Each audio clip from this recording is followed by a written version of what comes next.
তোমাদের থেকে আসলে আমি বিভিন্ন ধরনের কমেন্টের মাধ্যমে খুবই ইন্সপায়ার্ড হই নতুন নতুন ভিডিও বানাতে এবং তোমাদেরকে হেল্প করার জন্য।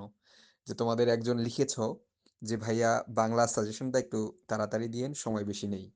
হ্যাঁ ভাইয়া, অবশ্যই তাড়াতাড়ি দেওয়ার চেষ্টা করব। আমার সর্বোচ্চ চেষ্টা থাকবে তোমাদের সময় মতো যেন তোমাদেরকে হেল্প করতে পারি। আর একজন ভাইয়া লিখেছো যে বাংলা লিখিত অংশ ব্যাকরণ থেকে কি কি আসতে পারে জানাবেন।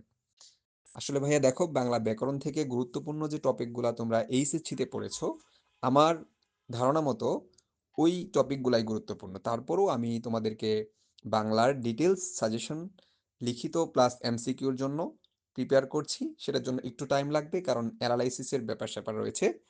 তবে তুমি যেহেতু এখানে জানতে চেয়েছো, আমি শর্টলি বলে রাখতে পারি। বানান বা বাক্য শুদ্ধিকরণ, তারপর হচ্ছে তোমার এক কথায় প্রকাশ, বাগধারা, সন্ধি, হ্যাঁ, তারপর হচ্ছে ধ্বনি পরিবর্তন, সমাস, সমার্থক শব্দ, এই বিষয়গুলো খুবই গুরুত্বপূর্ণ। আরও ডিটেলসে জানার জন্য অবশ্যই ইউটিউব চ্যানেলে তুমি চোখ রাখো। আমি খুব দ্রুতই ভিডিও দিব সাজেশন সহ, এমসিকিউ প্লাস লিখিত।